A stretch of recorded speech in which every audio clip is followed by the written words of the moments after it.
ಮಹಾದೇವಿ ಅಮ್ಮ ಶ್ರೀ ಚಕ್ರವಾಸಿನಿ ಮಹಾದೇವಿ ಅಮ್ಮ ಶ್ರೀ ಸಿಂಹವಾಹಿನಿ. ಹೋಗಲೇಬೇಕು ಅಂತ ನೀನು ನಿರ್ಧಾರ ಮಾಡಿದ್ರೆ ನಮಗೆಲ್ಲ ಒಂದೊಂದು ತೊಟ್ಟು ವಿಷ ಕೊಟ್ಟು ಹೊರಟು ಬಿಡು ತಾಯಿ. ನಾವು ಹೀಗೆ ಒಗ್ಗಟ್ಟಾಗಿರ್ಬೇಕು, ಆಗ ಜಯ ನಮ್ದೆ. ಅಮ್ಮನವರು ಸೋಲ್ತಾರೆ.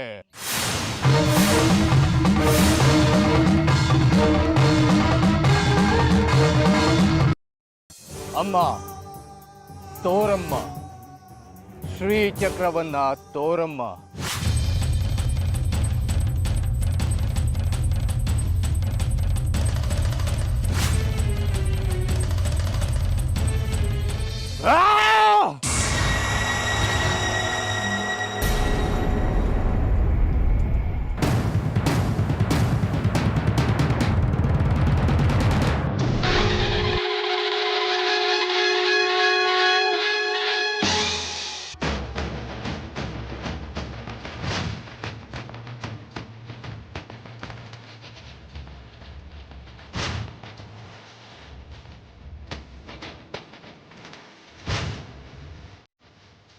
ಇದೇನಿದು ವಿಗ್ರಹ ಕಾಣಿಸ್ತಿದೆ?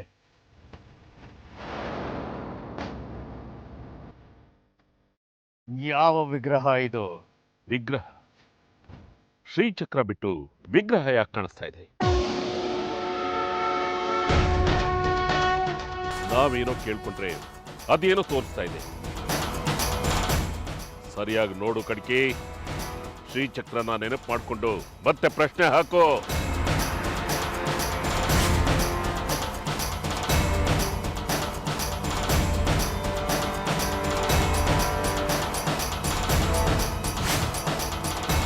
ಅಮ್ಮ, ನಮ್ಮ ತಪ್ಪನ್ನೆಲ್ಲ ಒಪ್ಕೊಂಡಿದ್ದೀವಲ್ಲಮ್ಮ. ನಾವು ಕೇಳ್ತಿರೋದು ಶ್ರೀಚಕ್ರ. ಇನ್ನು ಕೋಪ ಕರಗಿಲ್ವಾ ತಾಯಿ? ಬೇಕಾದ ಬಲಿಯನ್ನು ಕೇಳು, ಕೊಡ್ತೇನೆ. ಬೇಕಾದ್ರೆ ನನ್ನ ತಲೆಯನ್ನೇ ತೆಗೆದು ನಿನ್ನ ಪಾದಕ್ಕಿಡ್ತೇನೆ. ಈಗ ಶ್ರೀಚಕ್ರ ಇರೋ ಸ್ಥಳವನ್ನ ತೋರ್ಸಮ್ಮ. ಶರಣಾದವ್ರಿಗೆ ದಾರಿ ತೋರ್ಸೋ ತಾಯಿ ನೀನು. ಹುಟ್ಟಿನಿಂದ ಪೂಜಿಸ್ತಿರೋ ಈ ನಿನ್ನ ಮಗನಿಗೆ ದಾರಿ ತೋರ್ಸೋದಿಲ್ವೇನಮ್ಮ? ಕೃಪೆ ತೋರು ತಾಯಿ.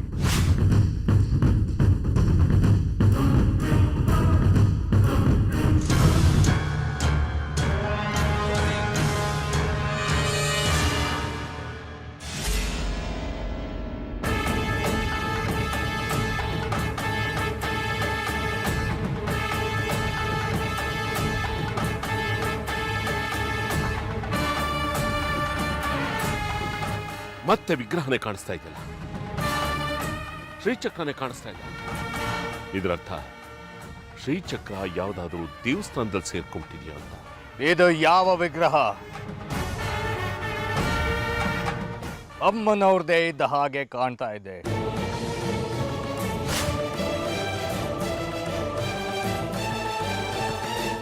ಆದ್ರೆ ಎಲ್ಲಿಯದು ಈ ವಿಗ್ರಹ ಅಂತ ತಿಳಿದಿಲ್ಲ.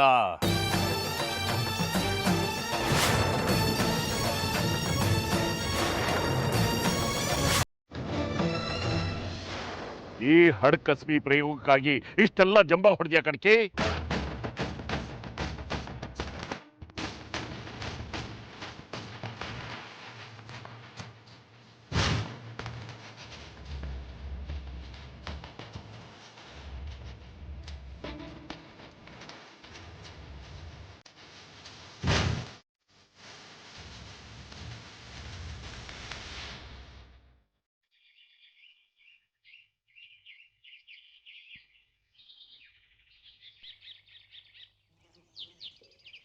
ಅಜ್ಜಯ್ಯ,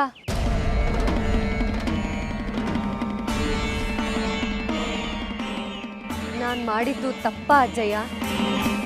ಶ್ರೀಚಕ್ರ ರಕ್ಷಣೆ ಮಾಡಬೇಕು, ಅದಕ್ಕೆ ನಾನು ಬಂದಿರೋದು. ಒಪ್ತೀನಿ, ಅಮ್ಮನವ್ರ ಸೇವೆ ನನ್ನ ಕರ್ತವ್ಯ. ಅದನ್ನೂ ಒಪ್ತೀನಿ. ಅಪ್ಪ ಅಮ್ಮ ಅಂತ ಕರಿತೀನಿ ಅವರಿಬ್ಬರನ್ನ, ಹಾಗೆ ಭಾವಿಸಿದ್ದೀನಿ. ನಾನು ಇಲ್ಲದೆ ಇದ್ದರೆ ಅವ್ರು ಸಾಯ್ತೀನಿ ಅನ್ನೋವಾಗ ನಿಷ್ಠುರವಾಗಿ ಹೊರಟೋಗೋದು ತಪ್ಪಲ್ವಾ ಅಜ್ಜಯ್ಯ? ಈ ಧರ್ಮ ಸೂಕ್ಷ್ಮದಿಂದ ಹೇಗೆ ತಪ್ಪಿಸ್ಕೋಬೇಕು ಹೇಳಿ ಅಜ್ಜಯ್ಯ? ಏನು ಆಗಬೇಕೋ ಅದೇ ಆಗ್ತಿದೆ ಅಂತ ನಂಬೋನು ನಾನು. ನಮ್ಮ ಬುದ್ಧಿಗೆ ತೋಚಿದ ಧರ್ಮನ ಪಾಲಿಸ್ಬೇಕು, ಅದೇ ದಿಕ್ಕಿನಲ್ಲಿ ಸಾಗಬೇಕು. ಅದು ಆಗದಿದ್ದರೆ ಅದು ವಿಧಿ ಸಂಕಲ್ಪದಲ್ಲಿ ಇಲ್ಲ ಅಂತ ತಿಳ್ಕೋಬೇಕು. ಆಗ ಅದರಿಂದ ಆಗೋ ಪಾಪ ಪುಣ್ಯಗಳು ನಮಗೆ ತಟ್ಟೋದಿಲ್ಲ. ಅವಳು ಮಾಡಿಸ್ತಿದ್ದಾಳೆ, ಅವಳು ಆಡಿಸ್ತಿದ್ದಾಳೆ ಅಂತ ನಂಬ್ಕೊಂಡಿರಬೇಕು. ನಾನು ಮಾಡ್ತಿದ್ದೀನಿ ಅಂತ ಅಂದ್ಕೊಂಡ್ರೆ ಅದಕ್ಕೆ ಸಂಸಾರದ ಜಂಜಾಟ ಅಂಟ್ಕೊಳ್ಳುತ್ತೆ. ಅಮ್ಮನವ್ರು ಮಾಡಿಸ್ತಿದ್ದಾರೆ ಅಂತ ಅಂದ್ಕೊಂಡು ಸುಮ್ಮನೆ ಆಗ್ಬಿಡ್ಬೇಕು. ಇದೆಲ್ಲ ನಮ್ಮ ತೀರ್ಮಾನ ಅಲ್ಲ, ಆಗೋದೆಲ್ಲ ಆ ತಾಯಿ ತೀರ್ಮಾನ ಅಂತ ಅಂದ್ಕೊಂಡ್ಬಿಟ್ರೆ ಅದರಿಂದ ಯಾವ ದೋಷನೂ ಬರೋಲ್ಲ. ನಾನು ಹೇಳಿದ್ದನ್ನೆಲ್ಲ ಸಮಾಧಾನವಾಗಿ ಯೋಚನೆ ಮಾಡಿ, ಸರಿನೋ ತಪ್ಪೋ ನೀನೇ ತೀರ್ಮಾನ ತೆಗೆದುಕೊ. ಆಗಲಿ ಅಜ್ಜಯ್ಯ, ನನ್ನ ತೀರ್ಮಾನ ಇದೆ, ನಾನು ಹೋಗೋದಿಲ್ಲ ಅಂತ. ಅಮ್ಮನವ್ರ ಸಂಕಲ್ಪದಲ್ಲೂ ಅದೇ ಇದ್ದರೆ ನಾನು ಹೋಗೋದಿಲ್ಲ.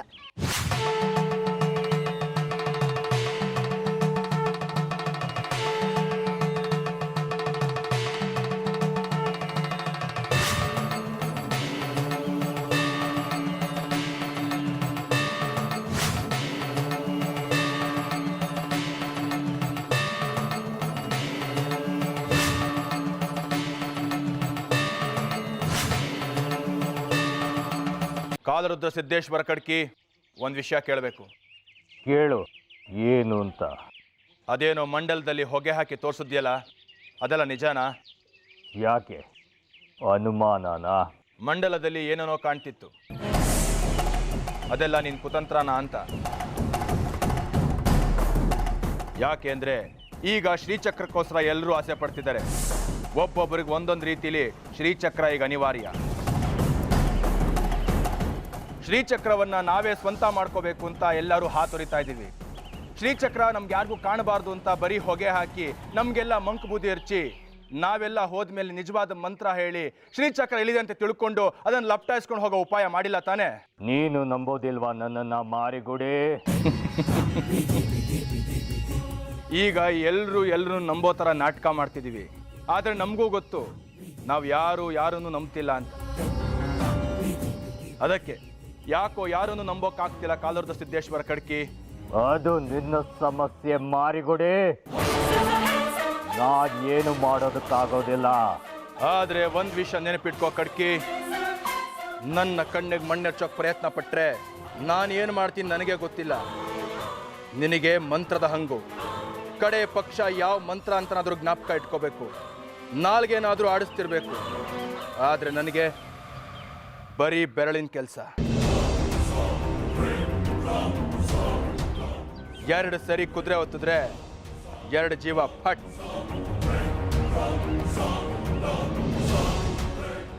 ಏನು ಹೆದರಿಸ್ತಿದೀಯಾ?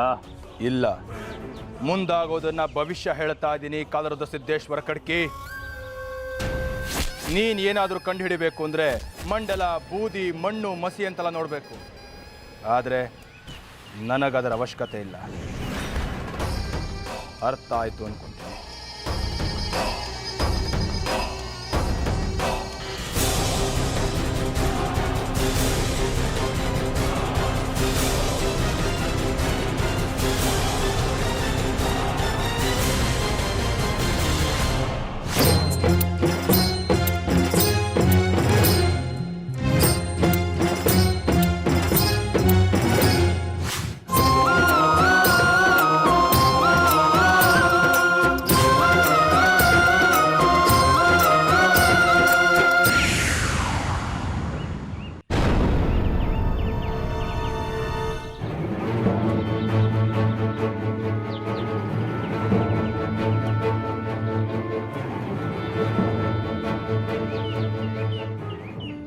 ವರ್ಷಗಳಿಂದ ನಾನು ಹಿಂದೆ ಬಿದ್ದಿದ್ದೆ.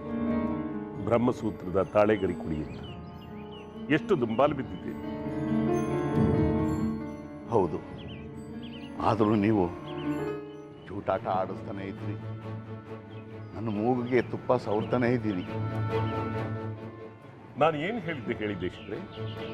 ಉತ್ಸವ ಮುಗೀಲಿ ಅಂತ ಹೇಳಿದ್ದೆ. ಉತ್ಸವ ಮುಗೀತಲ್ಲ, ನೀವೇ ಕೇಳಬಹುದಾಗಿತ್ತಲ್ವಾ? ನಾನು ಅದರ ಆಸೆನೇ ಬಿಟ್ಬಿಟ್ಟಿದ್ದೀನಿ ಶಾಸ್ತ್ರಿಗಳೇ. ನನಗೆ ಮರ್ತೇ ಹೋಗಿದೆ, ಅದರ ನೆನಪೇ ಇಲ್ಲ. ನೀವು ಮರ್ತಿರ್ಬೋದು, ಆದರೆ ನಾನು ಮರ್ತಿಲ್ಲ.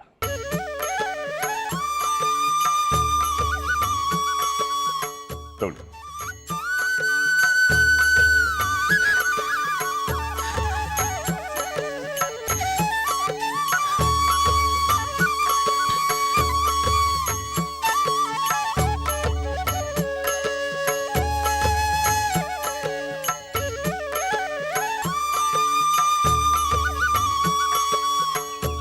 ತುಂಬ ಕೃತಜ್ಞ, ಮೋಸಗಾರ, ಬೊಗಳೆ ಶಾಸ್ತ್ರಿ ಅಂತೆಲ್ಲ ನಿಮ್ಮನ್ನು ಅಂದ್ಕೊಂಡ್ಬಿಟ್ಟೆ.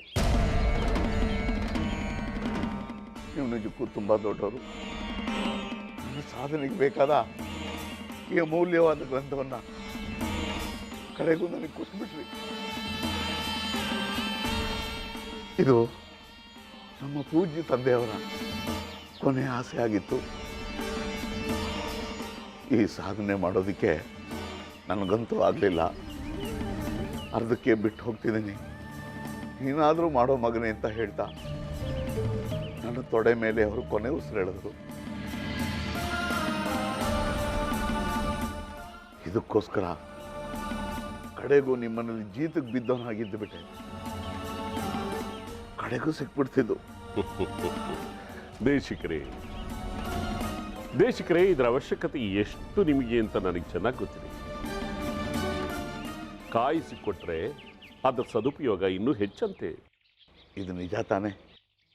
ಇದು ನೀವು ನನಗೆ ಕೊಟ್ಟಿರೋದು ಸತ್ಯ ಅಲ್ವಾ? ಇದು ಕನಸಲ್ವಲ್ಲ? ಇದು ನಾನು ಇಟ್ಕೋಬೋದಾ? ನೀವೇ ಇಟ್ಕೋಬಹುದು ದೇಶಿಕರೇ, ಇದು ಸತ್ಯ. ಬೇಕಾದ ಅಧ್ಯಯನ ಮಾಡಬಹುದು, ಬೇಕಾದ್ರೆ ನೀವೇ ತಗೊಂಡು ಹೋಗ್ಬೋದು. ದೇಶಿಕರೇ, ನಿಮ್ಮಿಂದ ನನಗೊಂದು ಕೊನೆಯ ಕೆಲಸ ಆಗಬೇಕು. ಕೇಳಿಪ್ಪ, ಕೇಳಿ. ಇಂಥ ಅದ್ವಿತೀಯವಾದ ಬ್ರಹ್ಮಸೂತ್ರ ಗ್ರಂಥನೇ ನನ್ನ ಕೈ ಕೊಟ್ಟಿದ್ದೀರಿ. ನನ್ನ ಪೂಜ್ಯ ತಂದೆಯ ಕೊನೆ ಆಸೆನೂ ಈಡೇರಿಸಿದ್ರಿ. ಕೇಳಿಪ್ಪ, ಕೇಳಿ, ಮಾಡೋಣ. ಇಂಥ ದ್ವಿತೀಯವಾದ ಗ್ರಂಥ ನಿಮ್ಮ ಕೈ ಸೇರಿದ ಆನಂದದಲ್ಲಿ ನೀವು ಮೈ ಮರೆತು ಬಿಡಬಾರ್ದು. ನನಗೊಂದು ಮಾತು ಕೊಡಿ. ಈ ನಾಲ್ಗೆನ ಆ ಶೃಂಗೇರಿ ಶಾರದೆ ಕೂರೋ ಪೀಠ ಅಂತ ಭಾವಿಸಿರೋ ನಾನು ಮಾತಿಗೆ ತಪ್ಪಿನ? ನಾನು ಸುಳ್ಳು ಹೇಳ್ತೀನ ಶಾಸ್ತ್ರಿಗಳೇ? ಕೇಳಿ, ಅದೇನು ಬೇಕೋ ಕೇಳಿ.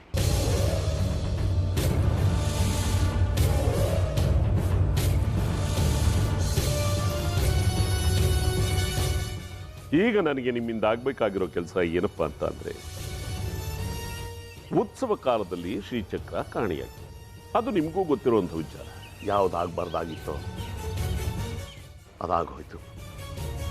ಶ್ರೀಮಠದ ಶ್ರೀಗಳು ಹೇಳಿದ್ದು ನಿಜವಾಗಿ ಹೋಯ್ತು. ಅದಕ್ಕೆ ಕಾಣೆಯಾಗಿರೋ ಶ್ರೀಚಕ್ರ ಎಲ್ಲಿದೆ ಅಂತ ಅಂಜನ ಹಾಕಿ ನೀವು ತೋರಿಸ್ಬೇಕು.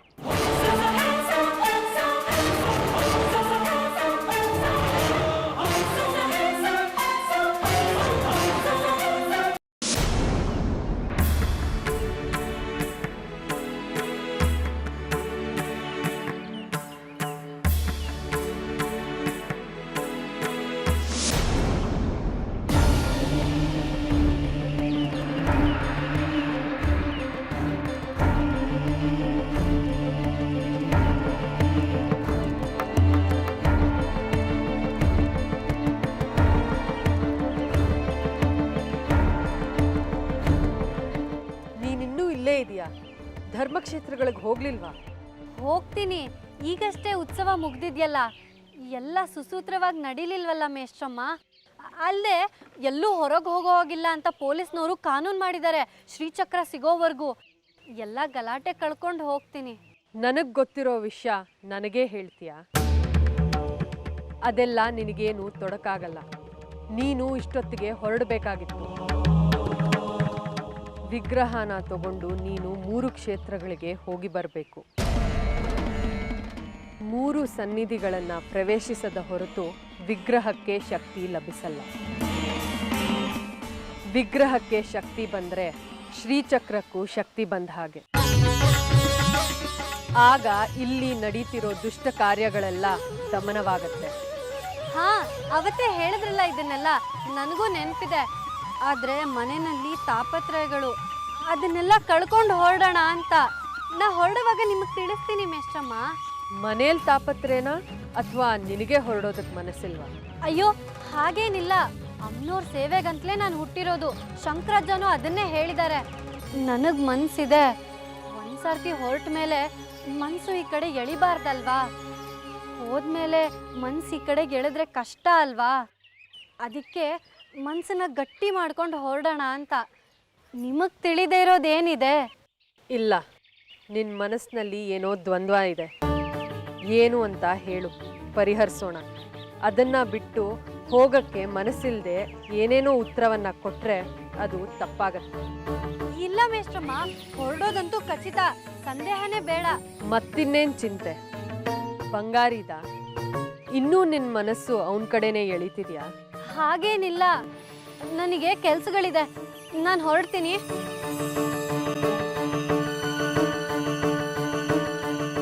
ನಿಂತ್ಕೋ ಜಾಜಿ.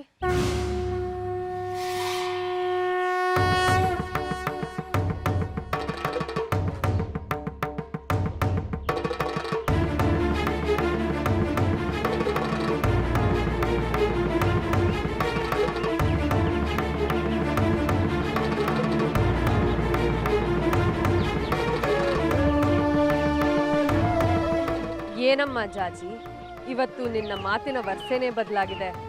ಅಂದ್ರೆ ಶ್ರೀಚಕ್ರ ರಕ್ಷಣೆ ಮಾಡೋ ಜವಾಬ್ದಾರಿ ನಿನಗೆ ಬೇಡವಾ? ಬೇಕು ಮೇಷ್ಟ್ರಮ್ಮ, ಅದೇ ನನ್ನ ಜೀವನದ ಸಾಧನೆ ಅಂತ ನನಗೆ ಗೊತ್ತು.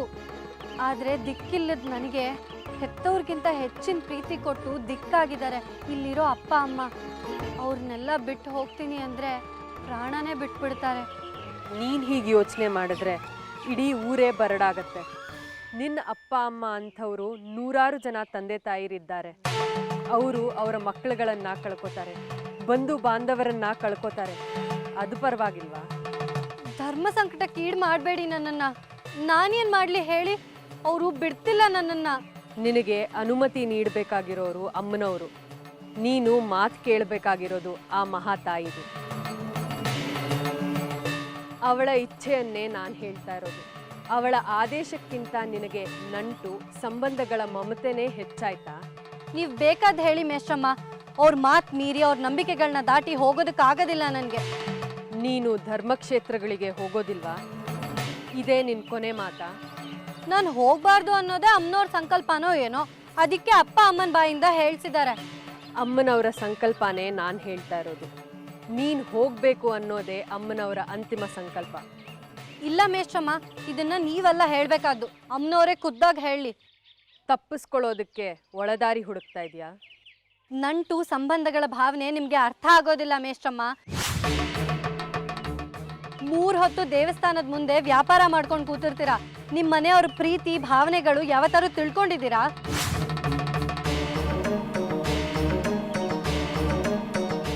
ತರ್ಕಕ್ಕೆ ಬಿದ್ಯಾ ಈಗ?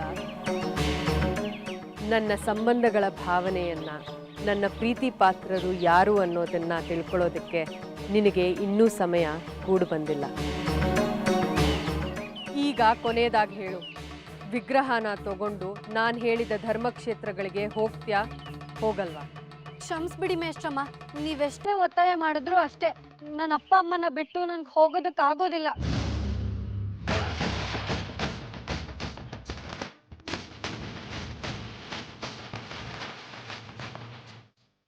ನನ್ನ ಸಂಕಲ್ಪ ಏನು ಅಂತ ನಿನಗೆ ಈಗ ತಿಳಿಯುತ್ತೆ. ಸಮ್ಮತಿಸಿ ಒಪ್ಪಿ ನಡೆಯದಿದ್ದರೆ ಒತ್ತಾಯದಿಂದ ಕೆಲಸ ಹೇಗೆ ಮಾಡಿಸ್ಕೋಬೇಕು ಅಂತ ನನಗೆ ಗೊತ್ತಿದೆ.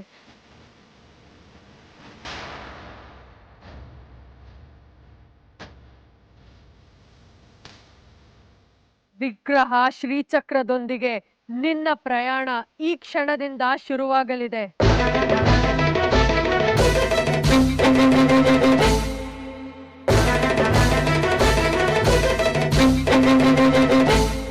ಅರ್ಥದಲ್ಲಿ ಇದು ನಿನ್ನ ಪ್ರಯಾಣ ಅಲ್ಲ, ಶ್ರೀಚಕ್ರದ ಪ್ರಯಾಣ.